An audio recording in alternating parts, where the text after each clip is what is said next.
Hi, this is Carol from Skill Check. And today we're going to be talking about looking to build. And if you're looking to build, what can you do? And I have a special guest, Perry.Kraft here.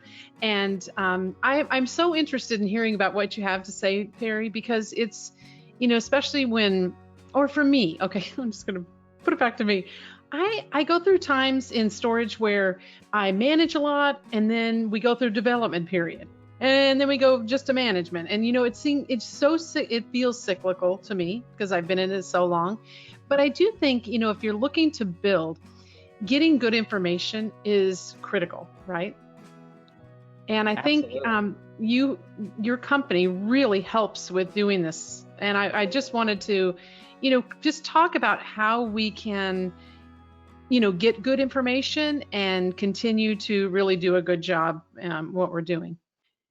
You know, Perry, I think a lot of times in the industry, I've heard, oh boy, if we build it, it's going to fill up really fast. And, it reminds me of that movie and The Field of Dreams and that famous quote of, if you build it, they will come. I mean, it Sure. was literally in the middle of nowhere, right, where they were building this field. But I think what's so important is you really need to do your due diligence. And that due diligence really requires information. I like this one. When sometimes, especially when clients come up and say, where can I build? I've got this money. Where can I build? And I like this particular one because it kind of gives you an idea of hot spots and where you have more. Can you tell me a little bit about this particular graph? Yeah, sure. So, everybody's always interested in 5-year projections, and Yes. specifically, population is kind of the king when it comes to self-storage. So, there are a lot of companies out there that do population growth projections across the country, and most of the time those are done using past census and ACS data and looking at past trends and modeling out what the future looks like. So, we do that as well. But one of the other things that we do is we use incoming housing. So we actually map all the new Yes. construction products that are or Yeah. projects that are going on across the country, Hmm. and we take the total number of units of both multifamily units and single family home developments. We multiply that by 2.7, which is the average number of persons per household, Household. and then we give you an actual alternate way to look at population growth based on what's really going on. And so we do it two separate ways, and then we map it in this way where we can show it as a heat map, so you can really kind of hone in on which areas are expected to have the highest amount of population growth. And you can look at this in two areas. You can look at it using census growth projection Mm. estimates based off of past data, or you can look at it using incoming housing and kind of what's really going on in your area. And if you look at a map like this, the darker blue areas represent areas that are projected to have the highest amount of population growth, versus the dark red areas are areas that are expected to have the least amount or negative population growth. And one of the cool things about the platform is you can zoom in to any geography level you want. We can get you all the way down to census block group if you want to get super granular. Most people are kind of interested in looking at zip codes, and then from there, if Yes. you find Yeah. a zip code that's really expected to have a high amount of growth, you can then look for properties that are available in that area and see if you can find something that would make sense to develop some self-storage. So Yeah, it's so interesting when you look at that where the people are going north. Look at all the blue up there. sure, sure. And I can see that. Claire. Yeah, that is so cool, isn't it? And it really kind of gives you a feel for well, and I know just from being in the West and doing a lot of work in the West, we just have tremendous amount of growth and but there's a lot of product too. So I mean, Sure. growth in people, but so you wanted to get all that data, and I think these reports really help you. And again, when you can drill down on these, super important, right? I Sure. like this too, like this opportunity report. When you've got the population density, the current population, all of these things, the census wise that you get help you make decisions on how much storage is already there and how much you're going to be able to if you're looking at something, because sometimes owners will say, well, how many square feet can I put on here? Like, yes, but well, in fact, I did one recently in South Dakota, and they had acres and acres of land. And I said, no, no, you don't need to do that much, right? You really don't. There's hardly any population at all anyway where you're at. And when I did the feasibility study, I went all over the place. I mean, I went many, many miles away, which I never would have done, right? In a normal, situation, I wouldn't have gone that far away because it was so rural, just trying to find product. But not everything in this area was 100% occupied, or maybe they'd had a space. So it's crazy. Yeah, that's fantastic. Yeah. So, Yeah, but but go ahead. now with our opportunity report, really what we do on our platform is it's more about a square foot per capita analysis. Yes. So, we basically take current population numbers, we take population projections based off of the two methods I just mentioned, and then we come up with an estimated 5-year population in two separate ways. And then because we map all the current self-storage facilities across the country, along with the square footage, we can give you the total square footage. We convert that to net rentable square footage, and then we do a current square foot per capita analysis, a future square foot per capita analysis based off of population growth estimates from past census ACS data, and we do a projected square foot per capita based off of incoming housing as well. So Yeah. once again, kind of two separate ways to check yourself, and really take a look at is it already saturated? Is your area already Right. saturated, or is there room to put up something new? Yeah, and I want to also, sometimes there have been occasions where I've taken that 5 mile radius, and like, let's say I'm up against a body of water, which happens like in Hmm. San Francisco Bay Area. So I took that model and I went from the water 5 miles out. Does that Okay. make sense? Instead of Yeah, doing for sure. exact radius, because I felt like, well, I'm not going to get anything from the water, so I'm going to put my 5 miles out this other direction, and then the thing penciled out. But when I first started it with here's the pin and here's my 5 mile, I couldn't make it work. But once I changed that and said, wait a minute, this is my real radius, or the real area that it's going to come from, which was not a radius exactly. But it worked, and then the bank, it was good for the bank too. They're like, Awesome. because at first I thought, this isn't going to work, but yet I knew the population there, where this was, it was going to work. I just knew it was. It was in Richmond, California, and it was right near the water. And I'm thinking, this is going to work, but we got to fix the way that's the information we're pulling. Sure, sure.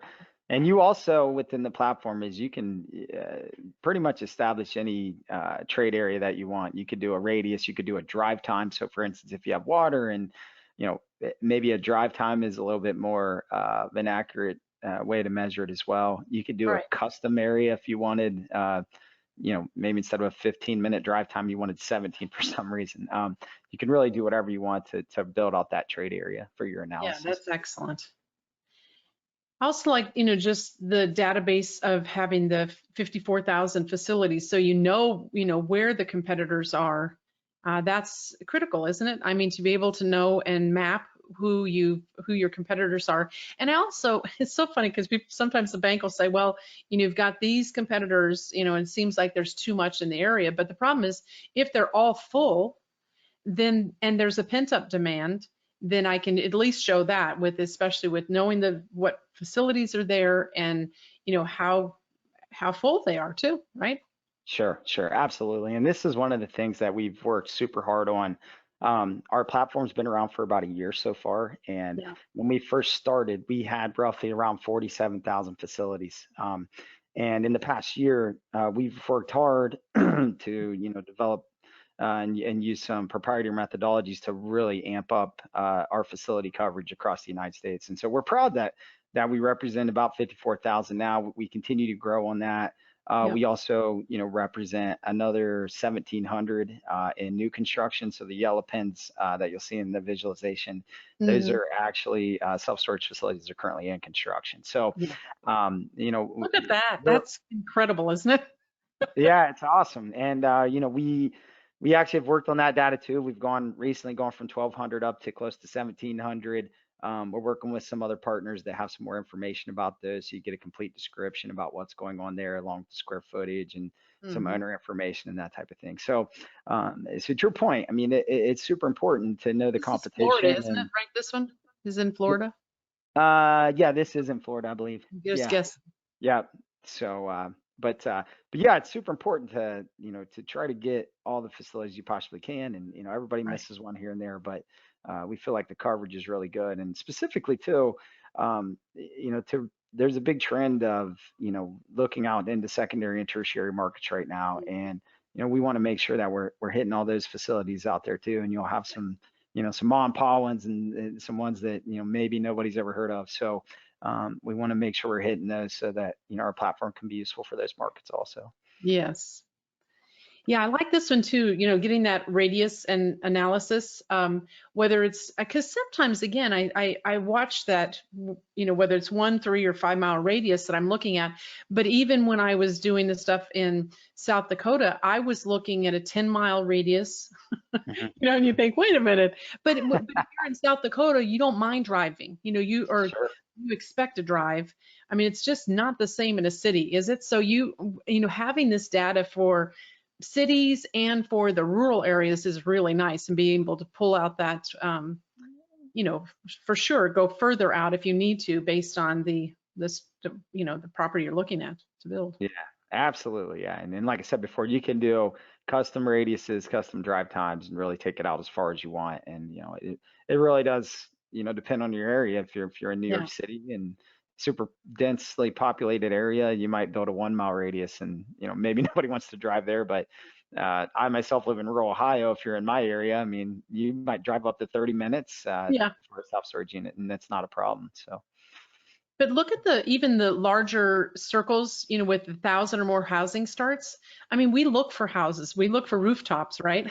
mhm. Because we want to be close to our customers. So even if you take that, I mean, that is so helpful when you're saying, okay, because I know some people say, well, I'm not sure where to build, but I want storage. So then Yeah. I start looking for the hot spots, like you said, or these developments, and see how many storage places are near them. Because some of these I probably would say no to, maybe, the one up on the upper left here, because look, it seems like, oh, maybe some storage going on there too, right? But I don't know. I think the beauty of this is just getting the enough that you can make a good decision, Yeah. especially And, because and it's so expensive, right? Oh, sure, for sure. And one of the cool things with the visualizations, as you were pointing out, a lot of times you'll find a giant bubble, which would represent a very large, most of the time, multifamily developments gone in. And a lot of times you'll see a new construction of a facility going up right up the street. And so Yeah. it really is cool to just be able to look on the map and you kind of visualize where things are in comparison to where you're at, as opposed to just seeing it, in a Yeah. Excel And the spreadsheet or other weird thing, because I'm so old, I mean, I when I was with the National Self Storage, they would send me, like, we went to Florida, and they would say, scout out some places. I'm like, okay, and I'm driving around. I'm driving around to find places, right? And it sure. just, now it's just that we have so much more data with just the ability for computers to give us such great information.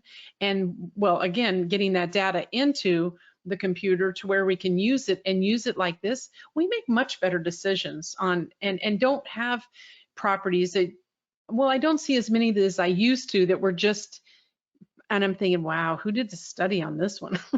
you know, For I've done a sure. few of those, or I've had to manage a few of those. Or I also have worked with bankruptcy courts where they would call me and say, hey, this store went bankrupt. Can you run it for us? And I'm thinking, who put this here? Who would even build this? And it's, some guy maybe that had the property or saw it and there was no storage around it. So he decided to build there, and then it didn't do well. I guess we haven't seen that in a long time, but if things go bad and we get overbuilt and oversaturated, we may get back to that again. I don't know. I hope not.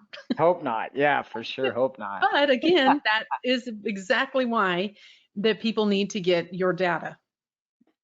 Definitely. Definitely. Yeah. So the incoming housing construction data is, is alternate means again for working on that population growth. That's again, super good information. And I also like this with the thing that you using their filter. That's Yes. really wonderful too. Tell us something about that. Yeah, so our platform really represents two different main use cases that we see. And the first one that we kind of talked about is, I have a location, I want to build a trade area around it and analyze that location and see if it might be a good fit. But what we also hear all the time is clients will come to us and say, hey, we know our own local market very well. It's pretty saturated. We're looking to branch out to other markets that we don't know as much about. So what we've built in our platform is we've built a tool that allows you to build profiles of certain areas that you want to find. Mm, And then our platform will find those areas for you across the country. So for example, let's say you wanted to find areas across the country where the current square foot per capita for self-storage was less than 5, expected population growth from either past census and ACS data or from incoming housing is greater than 4%, and median income is at least $60,000.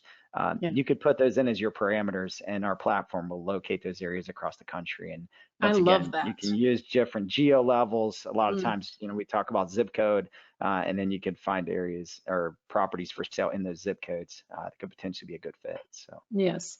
And especially those companies that have money or institutional money that they have to place, right? They're actively looking for places and to send people out and get on the road and do that without, this kind of data. I mean, if you have this data, then you can say, okay, well, we need you to go to, Orlando and Palm Beach and, just and to give you a feel for where you need to be based on all the data.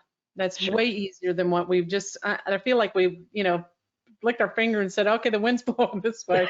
This is what I think we should build over here. And that's weird, right? But in the 80s, I mean, it was easy. I mean, there's just so many places to build, and usually it was more of getting people to know what storage was, not even Right. trying to do. Now people really know and know what to do with it. You Sure. also have housing stats and things that for us, so that's pretty cool too, where you have the number of units, and then and again, I like the Excel spreadsheet where you get all the how many units, and you really can drill down on this. Yeah, so you can get it both ways. So you can see it visually, kind of as Yep. we talked about before, and then you can download it into an Excel spreadsheet, Yep. which gives you the exact or all the new housing that's happening in your area.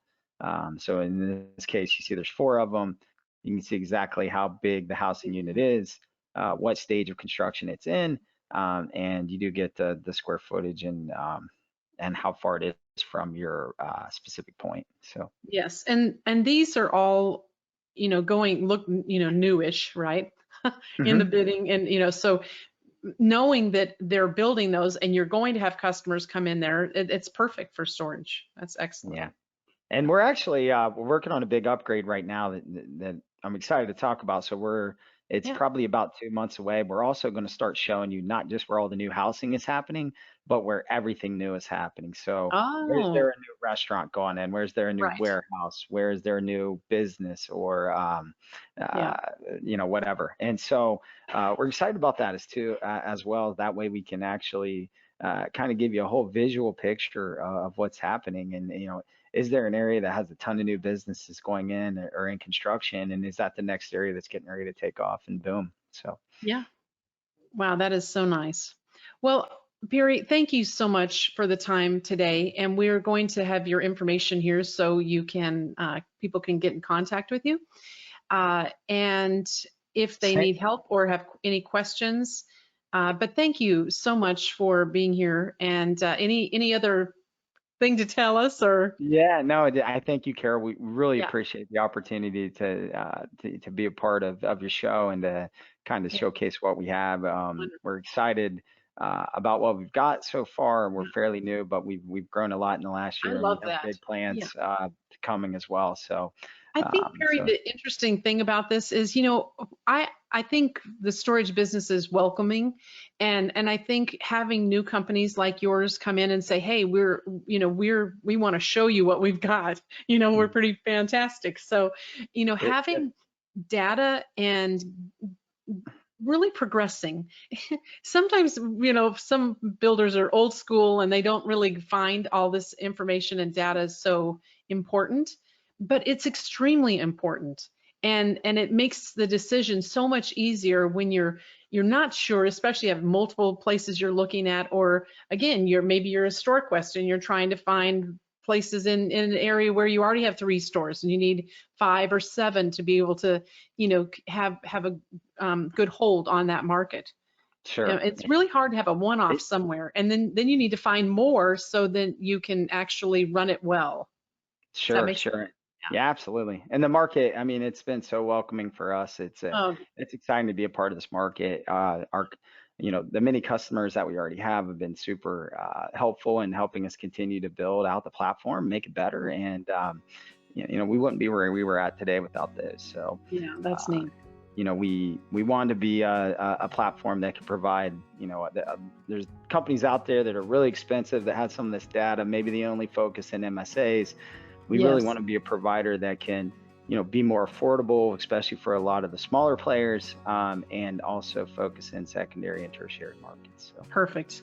That's awesome. And because you're right, I mean, a lot of I go for data sometimes, and they're like, "Oh, we don't have any for that." And that was mhm, especially true in like New Mexico and northern Arizona. I was like, "Wow, where's the data?" We have very little data. So it's for good to sure, find a place that has it. Well, thank you absolutely. again so much, Perry. And if people will contact you, I hope so, and get good information from you. And thank you so much for watching, and happy renting.